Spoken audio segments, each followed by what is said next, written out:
अल्लाह ताला ने अपनी किताब में लिख दिया कि अल्लाह के बाद और उसके रसूल के बाद सबसे ज़्यादा हक़ अल्लाह ताला ने वालिदैन का रख चुका। यहाँ तक कि अगर वो तुम्हें कुफ्र और शिर्क का हुक्म दें तो फ़ला तुतिअहुमा, उनकी इताअत नहीं करनी। अगर वो तुम्हें हुक्म दें कि ज़कात रियासत को नहीं देनी, अगर वो तुम्हें हुक्म दें ज़कात खिलाफत के हवाले नहीं करनी, तो फ़ला तुतिअहुमा, उनकी इताअत नहीं करनी। अगर वो तुम्हें हुक्म दें कि हिजरत नहीं करनी, तो फ़ला तुतिअहुमा, उनकी इताअत नहीं करनी। अगर वो तुम्हें हुक्म दें कि जुमा नहीं पढ़ने जाना, तो उनकी इताअत नहीं करनी। अगर वो तुम्हें हुक्म दें कि ईदैन की नमाज़ पढ़ने के लिए नहीं जाना, नमाज कायम ही नहीं करना, या कोई भी ऐसा हुक्म दें जो अल्लाह और उसके रसूल के हुक्म के मुखालिफ हो, तो फ़ला तुतिअहुमा, उनकी इताअत नहीं करनी। लेकिन वसाहिबहुमा फ़िद दुनिया मारूफ़ा, दुनिया के मामलात में कोई कमी भी नहीं छोड़नी।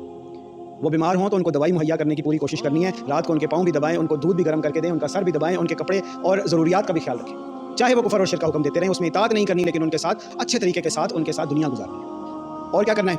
वला तनहरहुमा, और उनको बिल्कुल भी नहीं झड़कना। चाहे वो कुफ्र का हुक्म दे रहे हो, आगे से ऊंची आवाज़ नहीं निकालनी, उनको झड़कना नहीं है। वला तकुल लहुमा उफ़्फ़िन, हत्ता कि उन्हें उफ़ तक नहीं कहना।